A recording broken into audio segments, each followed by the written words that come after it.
Esto que es la más importante.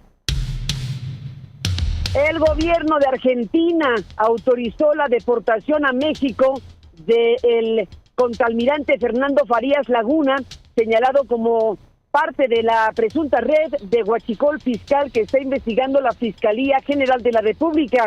Estamos hablando de que fue detenido el 23 de abril al ingresar desde Colombia con un pasaporte falso hacia Argentina. La decisión ocurrió mientras Omar García Harfuch, el secretario de Seguridad y Protección Ciudadana, se encontraba en Buenos Aires para un evento de la DEA y bueno, pues también tuvo reuniones con otras autoridades en Argentina.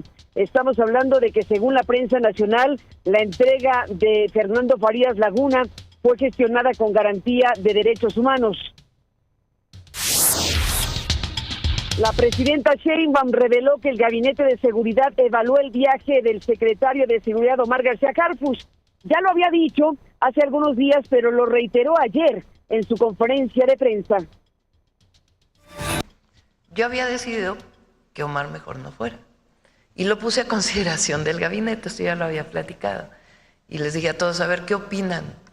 Porque me quedaba duda de si valdría la pena que fuera o no. Y entonces, todo el gabinete, todos por unanimidad dijeron, es importante que vaya el secretario de Seguridad para que todo el mundo conozca lo que estamos haciendo en México.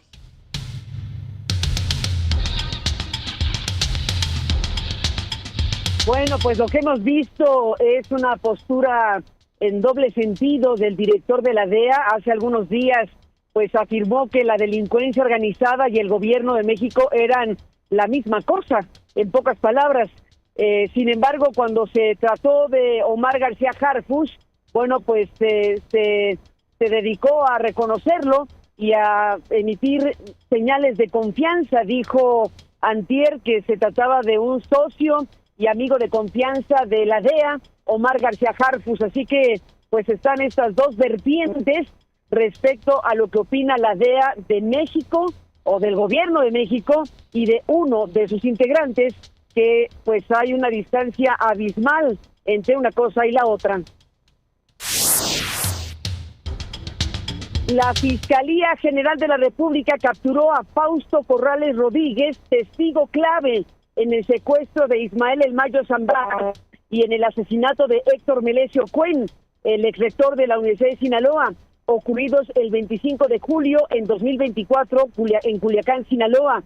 Corrales, colaborador de confianza de Cuen, asistió con él a la reunión de El Mayo Zambada y Joaquín Guzmán López, donde se presume que fue secuestrado El Mayo. La Fiscalía también lo investigó en encubrimiento y contradicciones en lo que declaró ante el Ministerio Público en su momento.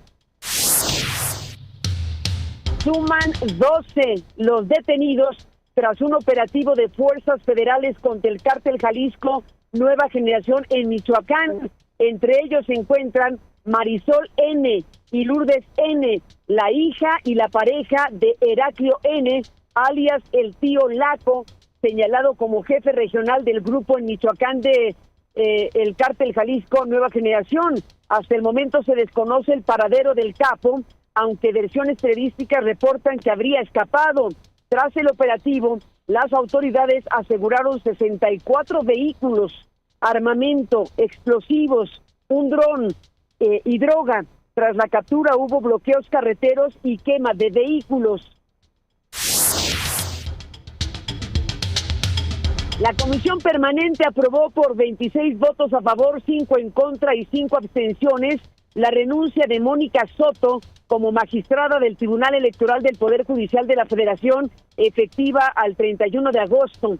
Fue electa en 2016 para 9 años, pero reformas posteriores ampliaron su mandato hasta el 28. La oposición cuestionó su salida anticipada y afirmó que no existía, que no se mostró ninguna causa grave para justificar su salida, como dice la ley, como dice la Constitución. Además de señalar resoluciones sobre los acordeones de la elección judicial y la distribución de diputaciones y senadurías, el oficialismo defendió su gestión y aseguró que el tribunal podrá funcionar con 4 magistrados. Así que en fast track se aceptó la renuncia de Mónica Soto, pero no se ve por ningún lado la llamada causa grave que exige la ley para renunciar a cargos de esta naturaleza.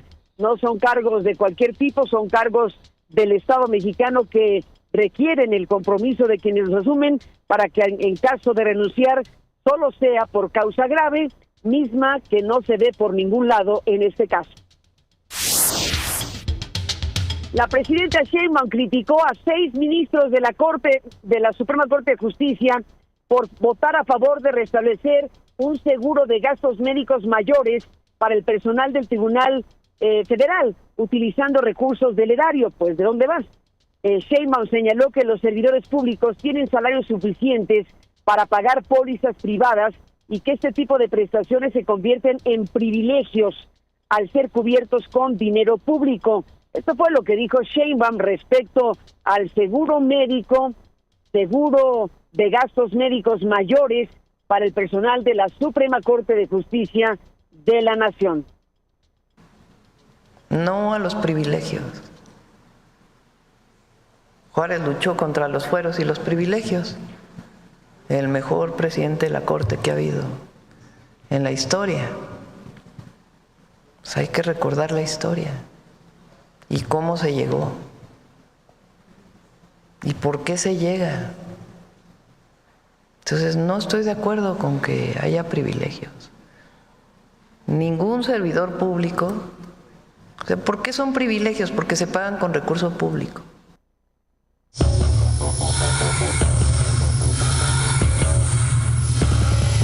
El mundo.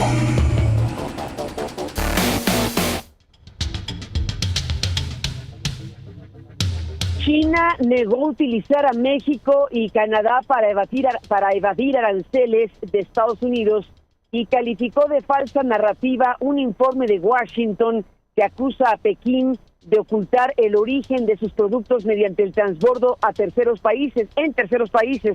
El Ministerio de Comercio de China acusó a Estados Unidos de distorsionar el comercio internacional y atribuir sus problemas económicos a factores externos, y sostuvo que los altos aranceles estadounidenses amenazan las cadenas globales de suministro. Y bueno, más adelante hablaremos con mayor detalle, pero mire usted lo que ocurrió en la OEA. La Organización de Estados Americanos convocó a una reunión urgente de cancilleres para analizar el plan de Nicaragua de excluir a la oposición de las elecciones y establecer mandatos presidenciales de 7 años renovables. La medida fue aprobada con 29 votos a favor, Brasil en contra y México se abstuvo. A ver, ¿por qué se abstiene México de votar respecto a Nicaragua, que está en una situación dictatorial terrible?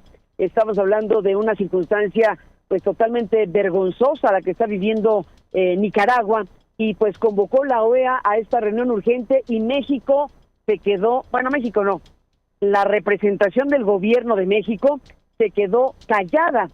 El embajador Alejandro Encinas, se quedó callada a la hora de votar, es decir, abstención más que callada. Se quedó en la abstención y pues Alejandro Encinas justificó la abstención al señalar que Nicaragua ya no pertenece a la organización y que este tipo de acciones podrían provocar mayor desestabilización. Esta fue la postura.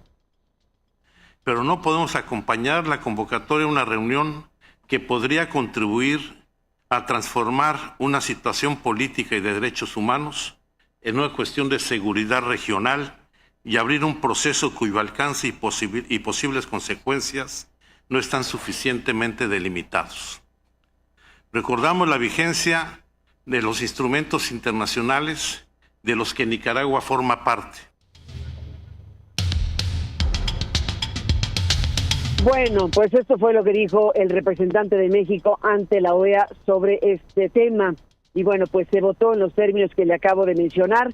Así que pues estamos hablando de una votación que fue aprobada con 29 votos a favor, Brasil en contra y México se abstuvo. La oposición nicaragüense en el exilio celebró la decisión del Foro Internacional. El ex precandidato presidencial y expreso político Juan Sebastián Chamorro la calificó como una apabullante victoria de la democracia o a favor de una democracia algún día en Nicaragua. Tras la votación, Murillo arremetió contra los opositores, a quienes llamó mercenarios. Rosario Murillo, que es la copresidenta de Nicaragua y a la vez esposa del copresidente Daniel Ortega, llamó mercenarios, traidores, cobardes. Cuánta falta de legitimidad, dijo sin mencionar a la OEA en su mensaje diario por los medios oficialistas. Donald Trump anunció la operación económica más devastadora jamás emprendida contra Irán, que incluirá una guerra económica y un aislamiento sin precedentes. Trump amenazó con tremendas consecuencias económicas a cualquier país cuyas instituciones financieras, empresas, aeropuertos o gobiernos proporcionen algún tipo de ayuda a Teherán.